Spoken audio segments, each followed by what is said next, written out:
Sud Radio, l'œil de l'IFOP. Le droit à la paresse est-il une valeur de gauche? C'est la question à laquelle a tenté de répondre Gauthier Jardon. Bonjour à vous.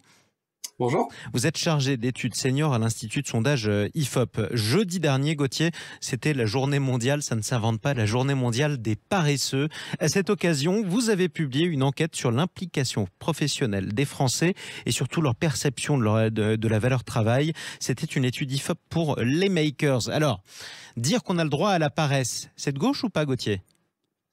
Alors, si on suit les enseignements du sondage, c'est un peu plus de gauche, mais ça reste une tendance un peu plus générale. C'est-à-dire qu'on a pu observer au fil de nos questions et des réponses des Français que les Français avaient de plus en plus un rapport un peu plus distancié, plus critique au travail.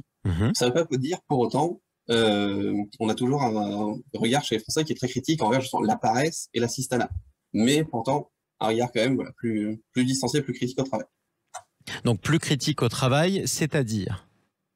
Alors, c'est-à-dire que, en fait, c'est vraiment le chiffre fort, on va dire, de notre sondage, c'est que les Français, de plus en plus, s'estiment perdants dans leur rapport au travail, entre ce qu'eux-mêmes apportent en termes de temps, d'investissement, de compétences, et ce qu'ils en tirent. Donc, d'un point de vue évidemment pécunier, mais aussi en termes de reconnaissance, de sens trouvé au travail. Donc, le chiffre fort, on a 48% de Français d'actifs qui s'estiment perdants dans cette relation. En 30 ans, ça a doublé. Donc, c'est vraiment... Est-ce que ça veut dire qu'on aime de moins en moins travailler en France ? Alors, pour le coup, ça ne veut pas forcément dire que les Français sont moins travailleurs. Comme je vous disais, on a toujours notamment un assez fort rejet, par exemple, de l'assistanat en France. On a une montée, ça devient majoritaire. 2 tiers des Français pensent aujourd'hui que les chômeurs, s'ils souhaitaient travailler, pourraient trouver du travail. Donc, pour le coup, ça ne veut pas dire que les Français sont devenus plus paresseux. On a notamment, on leur intéressé, est-ce que vous-même vous considérez comme travailleur? On a 80% de Français qui s'estiment même très travailleurs. Donc, ça ne veut pas forcément dire qu'on a un recul du sentiment d'être travailleur, du fait que les Français soient travailleurs, mais par contre, voilà, une prise de recul avec le travail en termes de sens et de gain en lui-même. Qui sont, métier par métier ou catégorie professionnelle par catégorie professionnelle, les Français qui considèrent le plus le droit à la paresse comme un droit inaliénable?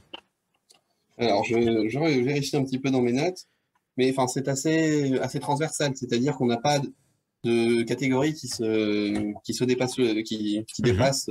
Donc tous les Français sont à peu près d'accord sur cette question. On a vu 69% des Français qui s'estimaient d'accord avec donc la phrase de Sandrine Rousseau disant qu'on a le droit à la paresse. Et en fait, c'est une phrase qui est un peu plus loin. On a le droit à la paresse, à une pause, à une réflexion dans le métier. Mais donc voilà, c'est assez transversal. Comme je vous disais, c'est le cas de 73% d'ouvriers, donc un petit peu plus que les cadres, par exemple 69%, mais donc c'est quand même des écarts qui ne sont pas fondamentaux. C'est un peu plus une tendance de fond, on va dire. Et si jamais on est, par exemple, privé de travail, au chômage, comment on appréhende ça? Alors, pour le coup, si je prends les résultats, effectivement, sur les chômeurs, soutiennent spécialement, on va dire, cette phrase de Sandrine Rousseau. Ils sont 88% à soutenir cette phrase. Donc, effectivement, on a cette prise de recul sur le travail, sur le droit à la paresse, mais qui en fait c'est le droit de faire des pauses pour réfléchir dans sa vie, et spécialement soutenu effectivement par les chômeurs. Allez, on va terminer par les actifs occupés. La proportion des actifs occupés qui admettent ne pas être travailleurs. La différence est assez nette d'ailleurs, selon qu'on est plutôt à gauche ou plutôt à droite du spectre politique. Tout à fait. Donc comme je disais, c'est 80% des Français qui s'estiment travailleurs, donc 20% des actifs qui s'estiment travailleurs, mais donc 20% qui admettent qu'ils ne sont pas très travailleurs. Là-dedans, on a quand même qui s'estiment un peu travailleurs, donc on n'est pas non plus,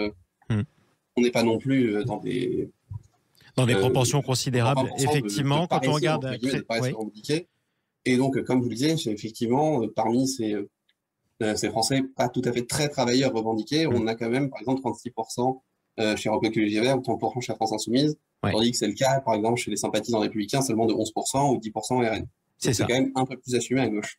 C'est ça, effectivement. On revendique davantage son droit à la paresse quand on est plus à gauche. C'est une question de le revendiquer. Ça ne veut pas dire qu'on est paresseux d'ailleurs. Merci Gauthier Jardon, chargé d'études senior à l'Institut de sondage IFOP.